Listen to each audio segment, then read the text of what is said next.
On va maintenant parler de la lecture continue de la Bible. Et donc, on vient de vous distribuer des livrets qui vont vous servir à faire cette lecture continue. Alors, sur ces livrets, vous voyez une magnifique photo d'un... Je ne sais pas trop ce que c'est. Patriarche. Manifestement, il est juif. Il a un grand respect pour la parole de Dieu. Il se couvre la tête. Tel respect pour la parole de Dieu que voilà, il faut se couvrir la tête. Il lit un parchemin. Et donc ce livret, vous l'avez dans les mains. Et c'est un livret qui va nous servir qui va nous accompagner dans cette lecture qu'on va démarrer ensemble maintenant pendant 4 semaines. Donc, pendant 4 semaines, on va démarrer ça sur le livre de la Genèse. Donc, la Genèse est dans l'Ancien Testament et ce livret, il est sur les livres de l'Ancien Testament. On va commencer par ça. On va démarrer par lire un passage d'évangile qui est sur la seconde page, que tu peux tourner, Dominique, qui est en fait le texte d'Emmaüs dans Saint Luc, à la fin de l'évangile de Luc. Et je vous propose qu'on le lise ensemble. On est quand même à Emmaüs, il fallait qu'on lise ensemble le texte de l'apparition aux disciples d'Emmaüs. C'était quand même le minimum syndical. Qu'on sache au moins pourquoi on est là. Il est haut, hein. Je descends. Donc je vais lire. Et voici que ce même jour, 2 d'entre eux se rendaient à un village du nom d'Emmaüs, à 2 heures de marche de Jérusalem. Ils parlaient entre eux de tous ces événements. Or, comme ils parlaient et discutaient ensemble, Jésus lui-même les rejoignit et fit route avec eux. Mais leurs yeux étaient empêchés de le reconnaître. Il leur dit : quels sont ces propos que vous échangez en marchant ? Alors ils s'arrêtèrent, l'air sombre. L'un d'eux, nommé Cléophas, lui répondit : tu es bien le seul à séjourner à Jérusalem qui n'ait pas appris ce qui s'y est passé ces jours-ci. Quoi donc ? Leur dit-il. Ils lui répondirent : ce qui concerne Jésus de Nazareth, qui fut un prophète puissant en action et en parole devant Dieu et devant tout le peuple. Comment nos grands prêtres et nos chefs l'ont livré pour être condamné à mort et l'ont crucifié. Et nous espérions qu'il était celui qui allait délivrer Israël. Mais en plus de tout cela, voici le 3e jour que ces faits se sont passés. Toutefois, quelques femmes qui sont des nôtres nous ont bouleversés. S'étant rendues de grand matin au tombeau et n'ayant pas trouvé son corps, elles sont venues dire qu'elles ont même eu la vision d'ange qui le déclare vivant. Quelques-uns de nos compagnons sont allés au tombeau, et ce qu'ils ont trouvé était conforme à ce que les femmes avaient dit, mais lui, ils ne l'ont pas vu. Et lui leur dit : esprit sans intelligence, purement à croire tout ce qu'ont déclaré les prophètes, ne fallait-il pas que le Christ souffrit cela, et qu'il entrât dans sa gloire ? Et commençant par Moïse et par tous les prophètes, il leur expliqua dans toutes les Écritures ce qui le concernait. Ils s'approchèrent du village où ils se rendaient, et lui fit mine d'aller plus loin. Ils le pressèrent en disant : reste avec nous, car le soir vient et la journée est déjà avancée. Et il entra pour rester avec eux. Or, quand il se fut mis à table avec eux, il prit le pain, prononça la bénédiction, le rompit et le leur donna. Alors leurs yeux furent ouverts, et ils le reconnurent. Puis il leur devint invisible. Et ils se dirent l'un à l'autre : notre cœur ne brûlait-il pas en nous, tandis qu'il nous parlait en chemin et nous ouvrait les Écritures. À l'instant même, ils partirent et retournèrent à Jérusalem. Ils trouvèrent réunis les 11 et leurs compagnons qui leur dirent : c'est bien vrai, le Seigneur est ressuscité, il est apparu à Simon. Et eux racontèrent ce qui s'était passé sur la route et comment ils l'avaient reconnu à la fraction du pain. Alors, dans le cycle Emmaüs, un des points importants, c'est qu'on lit ensemble les Écritures. C'est qu'on lit ensemble les Écritures pour les découvrir, pour en être davantage familier. Pourquoi ? Parce que tout simplement, dans ce texte, Jésus nous dit qu'il fallait, pour le voir, pour le comprendre, il faut connaître les Écritures. En commençant par Moïse et par tous les prophètes, Jésus expliqua à ses deux disciples d'Emmaüs il leur expliqua dans toutes les Écritures ce qui les concernait. Les Écritures, pour ces deux disciples d'Emmaüs, c'est ce qu'on appelle l'Ancien Testament. C'est ce qu'il y a avant que Jésus soit arrivé. Il y a deux grandes parties dans la Bible. Il y a l'Ancien Testament et le Nouveau Testament. Et Jésus nous explique là que pour que le Christ souffrit cela, qu'il entra dans sa gloire, qu'on comprenne qui il est, il faut aussi rentrer dans ces explications de l'Écriture. Alors, c'est ce qu'on va essayer de faire ensemble cette année, en commençant par le lire. Le lire tout simplement. Alors, cette question de Ancien Testament, Nouveau Testament, on vous a distribué avec le livret une feuille. Une feuille qui synthétise les livres qu'il y a dans la Bible. La Bible, ça veut dire les livres. C'est un ensemble de livres. Et cette Bible, elle se divise en deux grandes parties.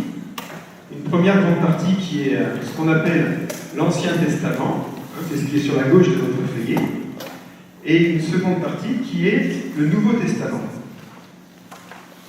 L'Ancien Testament, c'est l'histoire de ce peuple hébreu à qui Dieu a parlé. Alors hier, on a parlé d'Abraham et on a vu que Dieu parlait à Abraham. C'était le premier à qui Dieu parlait vraiment. Il y en a eu d'autres derrière. Dieu a parlé aussi à Moïse. Il lui a parlé même de façon vraiment très très particulière à Moïse. Il a parlé aux prophètes.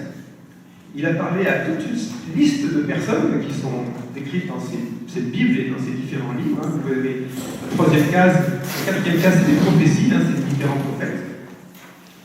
Dieu a parlé aussi à des personnes qui n'étaient pas des Israélites. Hier, pendant l'exercice qu'on a fait, il y a quelqu'un qui a dit, je me souviens plus qui, Dieu parle aussi à Pharaon. Vous savez, il y a quelqu'un qui a dit ça pendant c'était un des textes. C'est vrai, Dieu parlait à Pharaon pour protéger Abraham. Et ça arrive plein de fois dans la Bible. Par exemple, à un moment donné, dans l'histoire de la Bible, il y a Dieu qui va parler à le roi de Perse qui s'appelle Cyrus, pour que les Israélites retournent en Israël. C'est assez étonnant. Et moi, je suis toujours étonné quand, dans l'Eucharistie, avant de recevoir le corps du Christ, on redit cette phrase du centurion qui est un païen. Seigneur, je ne suis pas digne de te recevoir, mais dis seulement une parole et que tu seras guéri. Et je serai guéri. Moi, ça me touche beaucoup, cette phrase qui vient, que le Seigneur, il parle. Alors, ça ne doit pas freiner notre cinquième pilier, qui est d'annoncer le Christ, d'annoncer. Mais il faut quand même qu'on ait en tête le fait que Dieu parle à tout le monde. Il ne parle pas qu'à ses prophètes, il ne parle pas qu'à ses Israélites. Voilà, donc dans cette histoire des Israélites, Dieu parle à ce peuple, et donc ce peuple écrit et constitue un ensemble de livres qu'on a ici classés en 4 grandes parties. Donc le livre de la loi, avec les 5 premiers livres qui sont dans la Bible. Est-ce que tout le monde ici a une Bible? Oui. Oui. Je pose la question, mais c'était à peu près sûr. Parce que... Alors, donc vous avez donc ces livres de la loi, qui sont les 5 premiers. Les chrétiens, on appelle ça aussi le Pentateuque. C'est nous les chrétiens qui appelons ça comme ça. Ensuite, il y a des livres qui sont plutôt des livres historiques. C'est ceux qui sont dans la deuxième case à gauche. Par exemple, il y a le livre de Josué qui explique comment les Israélites sont rentrés en terre promise après l'Exode. Il y a le livre des rois qui explique tous ces rois qu'il y a eu après David et Salomon. Voilà, des livres historiques. Après, vous avez des livres de prière et de sagesse. En particulier, vous connaissez les psaumes, avec lesquels Jésus priait. Et puis, des livres des prophètes. Et donc, on a, après l'Ancien Testament, alors l'Ancien Testament, on l'appelle Ancien Testament, mais dans Ancien, il y a Vieux, mais je trouve que c'est... Bon, et on l'appelle comme ça, parce qu'on l'appelle comme ça. Je me suis souvent demandé pourquoi on ne l'appelait pas autrement, parce que ce livre a tellement de choses à nous dire qu'on n'a pas envie d'y aller par rapport au Nouveau Testament qui lui est neuf, et qui, on préfère aller dans le neuf que l'ancien. Mais il n'y a pas d'autre moyen de l'appeler en fait, parce qu'on pourrait l'appeler le Testament hébraïque, mais en fait, tous ces livres qui sont à gauche n'ont pas tous été écrits en hébreu, certains ont été écrits en grec, certains ont été écrits en araméen, donc on ne peut pas non plus l'appeler la Bible hébraïque, donc on l'appelle Ancien Testament. Mais voilà, il y a quand même des liens très forts avec le Nouveau Testament. Le Nouveau Testament, c'est tout ce qui concerne Jésus. C'est ces livres qui sont sur la colonne de droite. Alors, on ne va pas en parler dans le détail aujourd'hui, parce que là, on va peut-être un peu plus se focaliser aujourd'hui sur l'Ancien Testament. Mais on parlera aussi du Nouveau Testament quand on va commencer à lire certains passages du Nouveau Testament. Pour résumer, dans le Nouveau Testament, il y a 27 livres, évidemment les 4 évangiles qui racontent la vie de Jésus, l'histoire du début de l'Église, avec les actes des apôtres, des lettres de Saint Paul et d'autres apôtres, Jacques, Jude, Pierre, et puis un livre de vision, le livre de l'Apocalypse, sur l'histoire spirituelle du monde. Juste un petit mot, dans vos Bibles, il est possible que vous n'ayez pas exactement cette liste-là. J'ai hésité entre vous photocopier ce texte-là, sur lequel il est marqué que dans l'Ancien Testament, il y a 46 livres, et puis cette feuille-là, sur laquelle il est marqué que dans l'Ancien Testament, il y a 39 livres. Alors lequel est bon? En fait, les deux sont bons. Ça, c'est un papier fait par des protestants, et ça, c'est un papier fait par des catholiques. En fait, ce qui se passe, il faut le savoir quand même, parce qu'il y a 7 livres de différence. Ce sont des livres qui ont été retenus par l'Église catholique. Donc, moi, je vous ai donné la liste qui correspond à la liste de l'Église catholique. Donc, vous avez tout. Enfin, tout pour... Et en fait, ce qui se passe, c'est que le canon juif de l'Ancien Testament a été stabilisé après, environ entre 100 et 200 après Jésus-Christ. Et les catholiques, ils ont stabilisé à environ plus de 100, et les protestants se sont arrêtés à une date intermédiaire qui se situe aux alentours de plus 100. Et donc il manque 7 livres. Les protestants appellent ça des livres apocryphes. Nous, les catholiques, on appelle ça des livres deutérocanoniques. Donc je vous le dis parce que c'est quand même des livres qui sont chouettes, et ça vaut vraiment le coup de les lire. Alors on n'a pas pu les lire, ils y sont. Alors, les livres deutérocanoniques dit apocryphes chez les protestants, vous avez 1 et 2 Maccabées, qui sont des livres historiques, qui racontent l'histoire du peuple juif à l'époque de l'occupation grecque. Vous avez le livre de Baruch, vous avez le livre de Judith, qui est une histoire super chouette à l'époque de l'occupation perse, d'une femme qui sauve son peuple. Vous avez le livre de Tobie, qui est un très beau livre. Moi, ça me fait mal à chaque fois de ne pas voir ces livres. Moi, j'ai des Bibles américaines aussi chez moi, que je lis souvent, et de ne pas les avoir, ça me frustre. Franchement, le livre de Tobie, il y a une histoire de couple qui est fantastique, vous pouvez la lire, c'est très agréable à lire en plus. Le livre de sagesse que je préfère, c'est le livre de Siracide, que les catholiques appellent aussi ecclésiastique. Pour moi, c'est le plus beau livre de sagesse. Il est dans les Bibles catholiques et pas dans les Bibles protestantes. Il y a un autre livre qui s'appelle le livre de la sagesse, qui est chez les protestants, qui est chez les protestants. C'est les 7. Voilà, donc c'est dommage de ne pas en profiter, d'autant plus que notre Église catholique, je crois qu'on est tous catholiques unis, elle a dit que c'était des livres de la Bible, du canon de l'Ancien Testament. Alors, on va faire cette année une lecture de la Bible. C'est pas une étude. C'est-à-dire qu'il ne faut pas, on ne fait pas de l'exégèse, on ne fait pas d'exégèse, on n'est pas des biblistes, je ne suis pas du tout un bibliste. Je lis la Bible, j'aime ça. Voilà, j'aime ça. Mais on est là pour la lire et pour tenir dans la durée. Ce qu'on va faire, c'est une course de longue distance. Voyez, avec la méthode qu'on vous propose, on met 2 ans et 4 mois à lire l'entièreté de la Bible. 2 ans et 4 mois. Donc pour partir sur 2 ans et 4 mois, il faut partir doucement. Donc partez pas trop vite.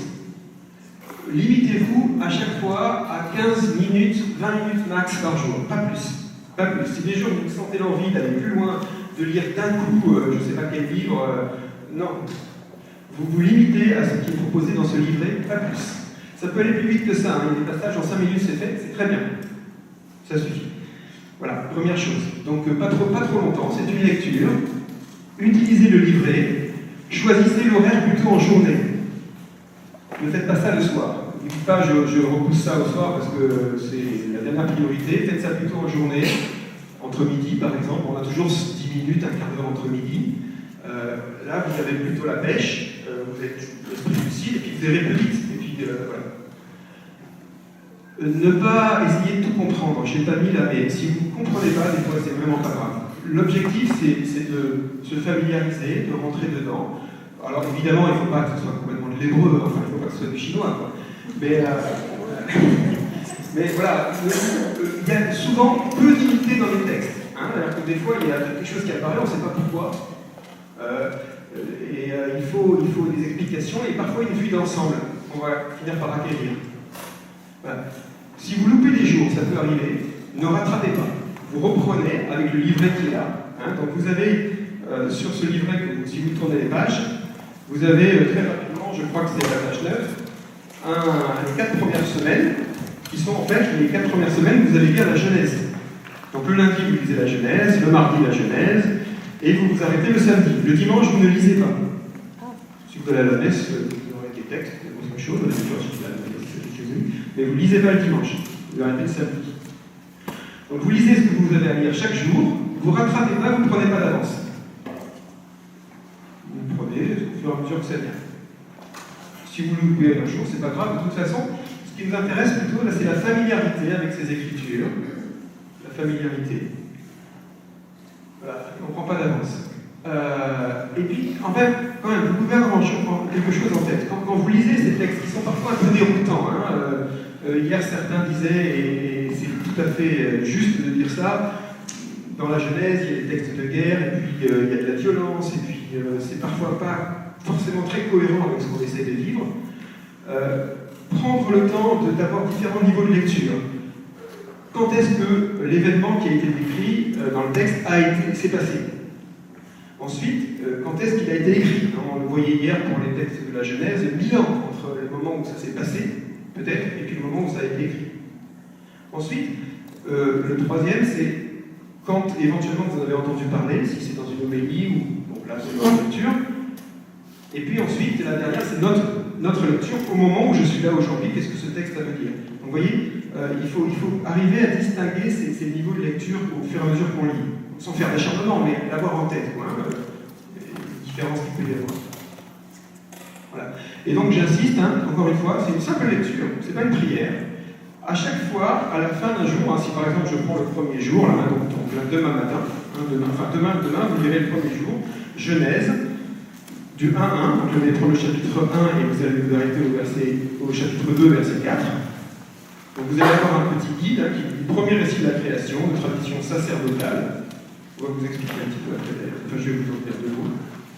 Voilà, il vous explique qui était Adam, un peu de texte pour vous guider, pour vous avoir des points de repère. Et puis à la fin, vous avez un psaume qui vous est proposé. Le psaume n'est pas proposé en lecture continue. Par contre, on le lit avec ces petits versets à la fin. Alors, ces psaumes peuvent vous servir à... Ça peut être quelque chose que vous pouvez garder. Vous lisez la Genèse, et puis à la fin de cette Genèse, il y a quelqu'un qui a choisi, c'est toi qui as créé mes mains. Psaume 139, verset 13.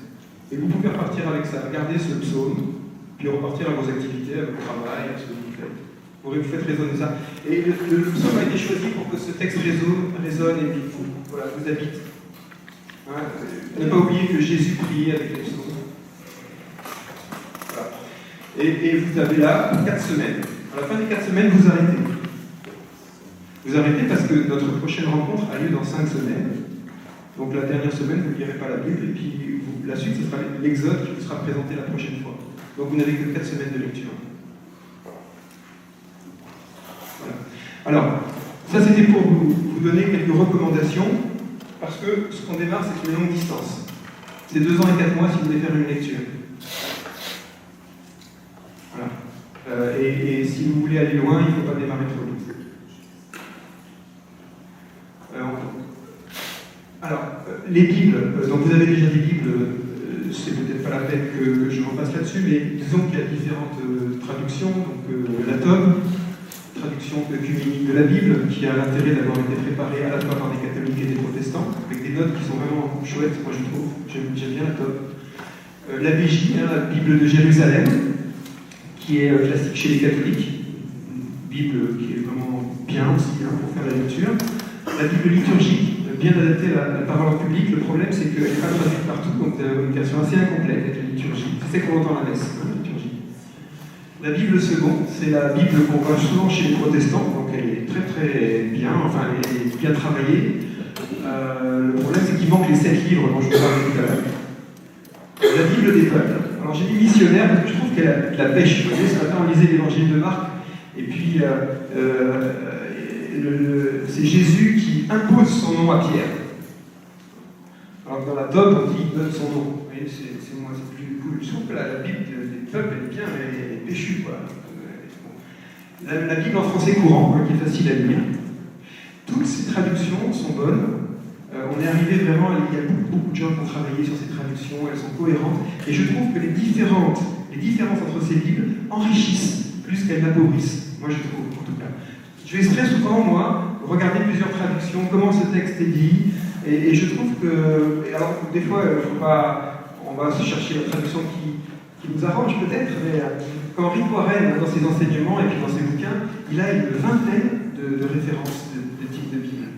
Et moi, je me suis dit, et puis alors, il change, vous voyez, et un coup, il a envie de dire ça, il prend telle référence. Alors, on peut critiquer, mais bon, c'est aussi intéressant à voir, quoi, hein. En tout cas, pour moi, toutes ces traductions ne s'appauvrissent pas, elles ne se concurrencent pas, elles s'enrichissent. Il y a tellement de gens qui ont travaillé là-dessus, des gens de bonne volonté, qu'elles s'enrichissent. Alors, dans votre livret, vous allez avoir un certain nombre de livres qui vont être traités, pas tous. Là, je vous donne un panorama d'ensemble de l'Ancien Testament, puisqu'on va démarrer ensemble sur la Genèse, là. Les livres qui sont dans ce livret, pour que vous le sachiez, ils sont en livre 1. Vous avez aussi cette synthèse à la page quand vous ouvrez votre livret, à la page au début, vous avez ce qui s'appelle lecture guidée, ça c'est à la page 3, je crois. Sur la colonne de gauche, c'est la lecture guidée Ancien et Nouveau Testament, et la lecture non guidée. Donc là, les livres non guidés, je les ai mis en blanc, et les livres deutérocanoniques apocryphes, je les ai mis en rouge. Voilà. Alors, ces livres s'inscrivent dans l'histoire du peuple hébreu. Et j'ai essayé de vous resituer ici le panorama global de ce parcours spirituel de ce peuple hébreu, avec certaines grandes étapes. Alors, vous avez le temps qui court là sur cette flèche, et puis vous avez les grandes dates qui sont indiquées. On a parlé hier d'Abraham, le premier patriarche. Derrière lui, il y aura son fils Isaac, il y aura Joseph. Et ça, tu peux appuyer sur le suivant, ça correspond à une première période qu'on appelle les patriarches. Abraham, Isaac, Jacob, Joseph. À la fin de cette période, le peuple hébreu quitte le pays de Canaan pour aller en Égypte. Et donc ça va être la période qui suit. Tu peux appuyer encore sur le... Ça va être une période d'environ 450 ans où le peuple hébreu va être en Égypte. Donc en fait, pourquoi est-ce qu'il se retrouve en Égypte? Parce qu'il y a eu une famine en Canaan. Et Joseph, par une succession d'événements complètement incroyables, qui sont décrits dans le livre de la Genèse, que vous allez lire, que vous avez peut-être déjà lu. Joseph va se retrouver, alors que, bon, d'abord en prison, et puis avec des événements qui se succèdent, numéro 2 du royaume d'Égypte, et il va faire venir ses frères et son père, Jacob, et il va commencer une période de 450 ans où les Israélites seront en Égypte. Et là, la situation va vite se dégrader pour eux et ils vont finir en esclavage en Égypte. Au départ, la situation va bien pour eux, ils sont accueillis par Joseph, mais ça va se dégrader parce qu'il y a des changements de pouvoir en Égypte. Et donc cette période, c'est la période en Égypte. Et derrière, on va avoir ce qu'on appelle l'Exode. L'Exode où le Seigneur parle à Moïse et va demander à Moïse de sortir son peuple d'Égypte pour qu'il retourne dans le pays, dans la terre promise de Canaan. Et va donc arriver une première expérience difficile pour ce peuple hébreu, la traversée du désert, qui va durer 40 ans, à peu près dans cette période-là, dans cette période jaune que je vais voir. Alors, ne regardez pas forcément les échelles, là, mais voilà, ça se situe aux alentours de moins 1250, entre moins 1250 et moins 1000. Et là, le peuple hébreu traverse, pour différentes raisons, le désert. Et donc une expérience difficile pour le peuple hébreu qui peut avoir quelque chose à nous dire sur notre expérience à nous, sur nos expériences à nous de traverser du désert. Nous chrétiens. Donc il va y avoir derrière la traversée du désert, avant ça, les juges. Donc les juges, c'est la période qu'il y a entre les Israélites arrivent en Canaan et ils ont des leaders qui s'appellent des juges. Et à un moment donné, il va y avoir plus qu'un leader, c'est un roi qui va être mis en place, ça va être le roi David. Donc, le roi David, tu peux le mettre, c'est le temps de l'Israélité. Avec une succession d'événements, les Israélites veulent un roi, ça va être le roi David. Avant ça, il y aurait le roi Saül, qui sera le premier, mais le roi David et le roi Salomon. Et c'est une période où on va commencer à rédiger certains grands textes, comme le texte de la Genèse va commencer à être rédigé à cette période-là. Les psaumes vont commencer aussi à être rédigés à cette période-là, avec Salomon. Pour Salomon, le roi très très sage, le roi qui demande la sagesse avant tout, mais à qui le Seigneur donne beaucoup plus que la sagesse. Et derrière cette période du roi David et Salomon, on va avoir une longue période qui va être surtout décrite dans les livres des rois, qui va être ce qu'on va appeler les deux royaumes. Pourquoi deux royaumes? Parce qu'il va y avoir, en fait, les 12 tribus d'Israël qui constituaient les Israélites vont se diviser de façon assez étonnante. Derrière Salomon, on va se diviser. Le roi le plus sage qu'on ait imaginé va générer derrière lui des fils qui vont diviser le royaume. Ça peut avoir aussi quelque chose à dire à nous dire à nous. Donc voilà, avec donc sécession du royaume du Nord, une fin du royaume du Nord en 721 sous la pression des voisins, et puis en 587, un événement très important, très douloureux, un peu comme voilà, il y a des événements douloureux comme la traversée du désert. Là, il va y avoir un autre événement très douloureux qui va être la déportation à Babylone. Donc les Israélites vont être écrasés par les voisins mésopotamiens et ils vont être déportés pendant 50 ans. Ils vont être déportés pendant 50 ans à Babylone. Et derrière ça, donc c'est la période qui est juste après, exil à Babylone pendant 50 ans. Hein. Donc l'échelle, ne la regardez pas. En fait, c'est très important de par l'expérience que ça représente. Et je pense que ça a quelque chose à nous dire aussi, nous chrétiens. On peut vivre quelque chose du même ordre. On peut vivre dans notre vie, on essaie de suivre le Seigneur, on pense qu'il est avec nous, il est avec nous, mais on vit des choses, on va vivre, on a vécu, on vit des choses qui sont de l'ordre de ces déportations, des choses incompréhensibles. Ce peuple qui s'est fait arracher à sa terre, à ce moment-là, et qui s'est fait déporter dans une violence inouïe, ça peut avoir quelque chose à dire avec toutes les cataclysmes que nous pouvons vivre, les pertes d'un être cher, les difficultés qu'on peut avoir dans la vie, un divorce, vous voyez, tout ce genre de choses. Voilà. Cette expérience que traverse le peuple d'Israël, ces écritures, comme le dit Jésus dans le texte d'Emmaüs, ont quelque chose à nous dire de notre chemin à nous aussi. Comment est-ce qu'on traverse toutes ces épreuves? Comment est-ce qu'on va traverser ces déserts? Et on a des déserts à traverser tous. Comment on va traverser ces déportations à Babylone? Et on a chacun des déportations à Babylone à traverser. Voilà. Après, derrière ça, il y aura le judaïsme. C'est à partir de là, c'est à partir de cette expérience douloureuse que les juifs vont s'appeler des juifs. C'est assez étonnant, hein, qu'on ait besoin d'une expérience aussi douloureuse pour savoir qui on est. Les Israélites seront des juifs après la déportation à Babylone. Et souvent, Paul le dit dans ses lettres, comment en fait les expériences douloureuses qu'on peut vivre peuvent arriver à vous aider à y voir clair sur qui on est vraiment. Voilà.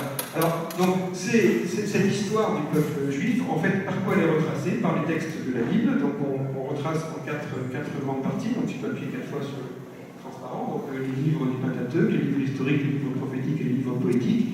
Et donc, vous avez ces livres hein, qui sont, tu peux appuyer encore une fois, donc les livres du Pentateuque, les 5. Alors, il y en a 3, les 3 vers sont dans le livret. Et les 2 n'y sont pas, parce que il a fallu choisir. Si par contre vous avez envie, à la suite de ce livret, de continuer sur les blancs, je peux vous donner une méthode pour suivre, pour aller au bout de la lecture. Livres historiques, donc il faut quand même distinguer les livres historiques qui sont avant la déportation à Babylone et après. Hein, tu peux appuyer. Alors là, il n'y a que 2 livres historiques qui sont dans votre livret.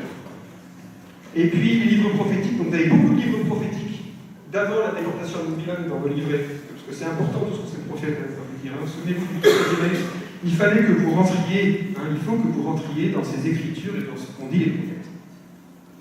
Peut-être plus que dans l'histoire, je pense que c'est pour ça que ça a été choisi comme ça.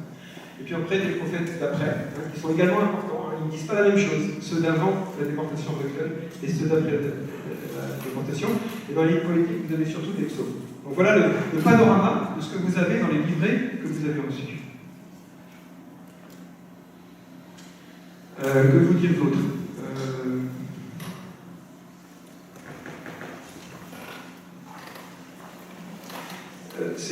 La Bible, c'est infini.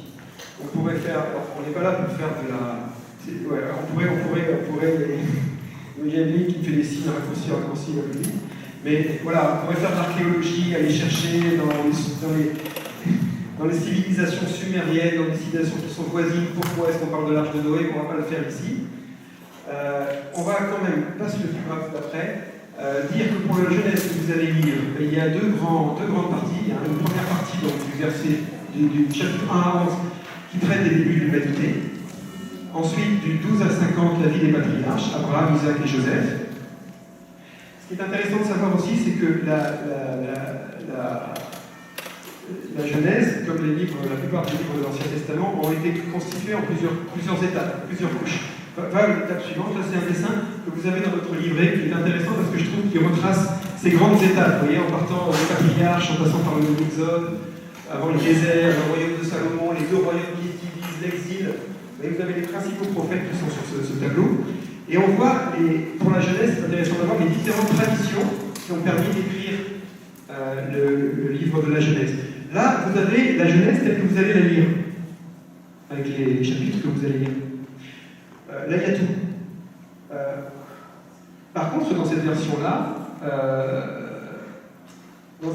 la première, il n'y a pas le chapitre 1. Le chapitre 1 qui dit le monde s'est créé en 7 jours et puis à la fin, Dieu voyait que c'était bon, il a été rajouté ici. Vous voyez, c'est ce peuple hébreu qui a une vision progressive de qui est Dieu et du mystère de la vie et qui enrichit son texte au fur et à mesure.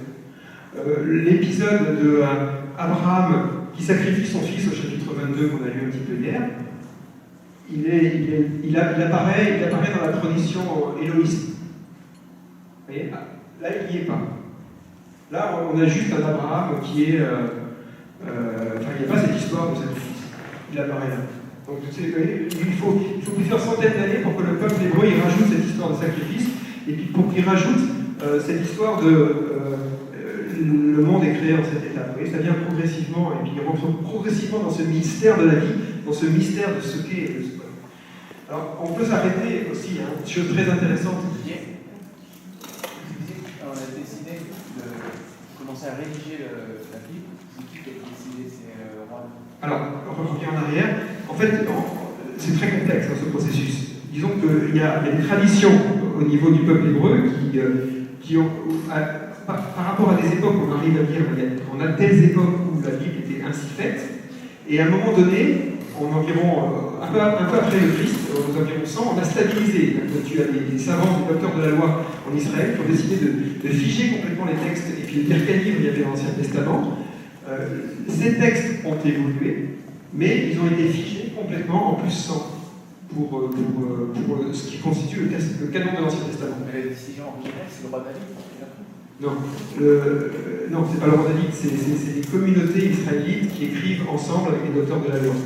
On peut dire quand même que au moment, il y a différentes tribus. C'est pas un peuple au départ, c'est différentes tribus. Donc la Bible, on se la raconte de manière orale dans notre tribu, comme dans les paroisses. On peut dire on se la raconte. Voilà. Et puis, à un moment donné, vraisemblablement à la cour de David, c'est un royaume stable. On n'est plus en train de faire la guerre. On est là. Et à ce moment-là, on a le temps de mettre les choses par écrit. Donc c'est pas une décision, c'est plutôt une circonstance qui a permis qu'on mette, voilà. Et puis, comme aujourd'hui, il y a des gens dans la foi chrétienne qui sont plus attachés au culte, et puis des gens qui sont plus attachés, des paroisses qui vont être plus dans le social, d'autres qui vont être plus dans, on se raconte l'histoire et tout ça. Et en fait, dans l'histoire dans les différents groupes qui ont porté la Bible, il y en a qui étaient plus attentifs au culte, d'autres à la loi, au service et tout ça. Et donc c'est pour ça qu'il y a différentes traditions qui ont fonctionné, qui portent toutes le même fond, mais avec les caractéristiques qui leur sont propres. Et puis progressivement, ça se met en place, et ce qu'ont fait ceux qui ont rédigé la Bible, comme dit Didier, c'est qu'on a ajouté les couches les unes aux autres, ce qui fait que quand vous allez lire la Bible, d'un temps vous n'y retrouvez plus, parce que ça saute, puis il y a un truc qu'on ne comprend pas trop d'où ça vient.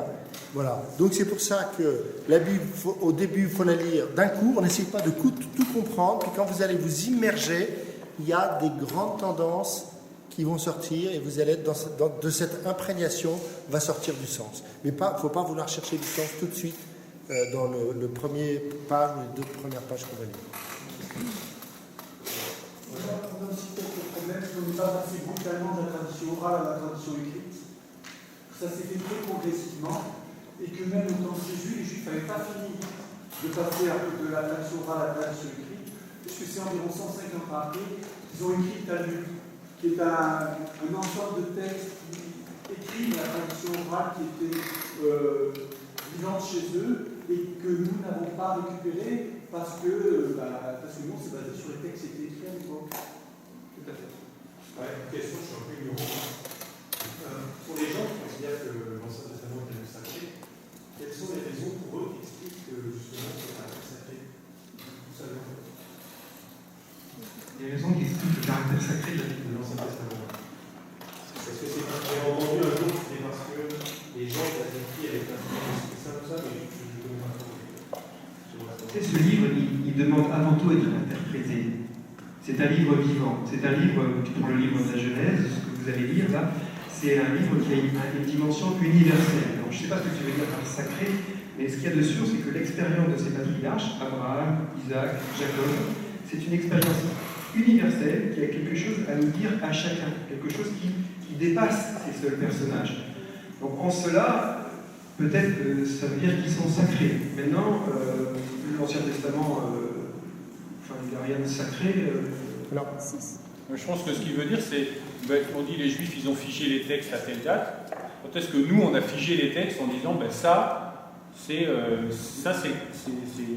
Bible catholique, quoi, ou c'est la Bible chrétienne. Alors, tu parles de l'Ancien Testament? De tout. Alors d'abord, l'Ancien Testament, les deux sont différents. L'Ancien Testament, la dernière fois que ça a été figé, c'est le Concile de Trente, en 1536. L'Église catholique a dit, voici, ça, c'est le canon. Et avant ça a été figé au synode romain qui a eu lieu aux alentours du IVe siècle. Donc milieu du IVe siècle. Donc l'Église est très claire là-dessus, c'est ça. Maintenant, après la constitution progressive du canon hébraïque, ça c'est beaucoup plus complexe. D'autant plus que les textes originaux, parce que tu peux te poser la question du texte original, et c'est intéressant de parler de ces histoires de tradition orale et de tradition écrite. Les textes originaux de l'Ancien Testament sont postérieurs. On a des textes originaux du Nouveau Testament qui datent du IVe siècle. Alors que les textes les plus récents qu'on a sur l'Ancien Testament sont postérieurs à ça, parce que ça a été moins gardé, parce que... Voilà. Donc c'est vraiment des questions très très complexes, tu vois, de où c'est que tu te réfères à ça. Et puis il ne faut pas oublier cette histoire de tradition orale, c'est qu'avant d'avoir été mis sur parchemin, ces textes, ils ont été dits, redits en communauté, et souvent on peut se dire, mais attends, quelle est la fiabilité d'une tradition orale? Eh bien, contrairement à ce qu'on peut imaginer, c'est assez fiable une tradition orale. Parce que quand vous vous plantez sur l'écrit, et que c'est écrit, et souvent des bonnes copistes ont tordu le texte, et puis c'est écrit une fois pour toutes, quand vous dites une bêtise, eh bien, il y a toujours quelqu'un qui va vous dire, c'est pas ça exactement le truc, mon Dieu. C'est assez fiable, comment on peut l'imaginer. Et là les Africains, par exemple, qui sont beaucoup dans la tradition, ils pourraient nous donner des cours là-dessus, sur le fait qu'une tradition orale, ça a quelque chose aussi de bon et de potentiellement plus stabilisé et plus sûr qu'une tradition écrite. Alors, tu parlais du caractère sacré. En fait, pour comprendre, il faut commencer à dire que c'est intéressant. On commence par Moïse, Jésus, parlant de Moïse et de tous les prophètes. Qu'est-ce qui s'est passé? Le peuple hébreu, un peuple nomade, vit une situation d'esclavage et fait une expérience de sortie de cet esclavage au travers d'événements spirituels, naturels, enfin signifiants. C'est-à-dire qu'il se passe des choses, ils arrivent à traverser un lieu de marécage que normalement ils n'auraient pas dû traverser, eux ils ont traversé à pied sec, les Égyptiens ils traversent avec leurs chars et leurs chars s'enfoncent, l'eau elle revient là-dessus, eux ils s'en sortent, les Égyptiens ils restent sur le carreau. Au travers de ça, ce peuple, waouh, il fait une expérience de salut. Qu'est-ce qu'ils vont faire? Ils vont le raconter à leurs enfants. Ils vont raconter, et ça va être Et pourquoi ils se racontent? Parce qu'ils se racontent. On était dans la mer, hein, on a crié vers le Seigneur, et puis on s'en est sorti. Eh bien, on se le raconte parce que quand vous, les enfants, vous serez dans une situation difficile, rappelez-vous que nous, on était dans une situation difficile, on a crié vers le Seigneur nous en a sortis. Et voilà, et progresser, et puis on se le raconte, et on va se mettre par écrit. Ce qui s'est passé à un moment donné d'une expérience de salut va devenir une révélation de Dieu, et on va recevoir ça comme une parole de Dieu, un événement qui s'est passé à un moment donné, mais qui nous rejoint aujourd'hui. Et puis, une autre chose, le peuple va raconter ça et va dire, mais Dieu était présent là-dedans. Mais la révélation de Dieu, elle va se faire progressivement dans ces 2000 ans, là, depuis Abraham.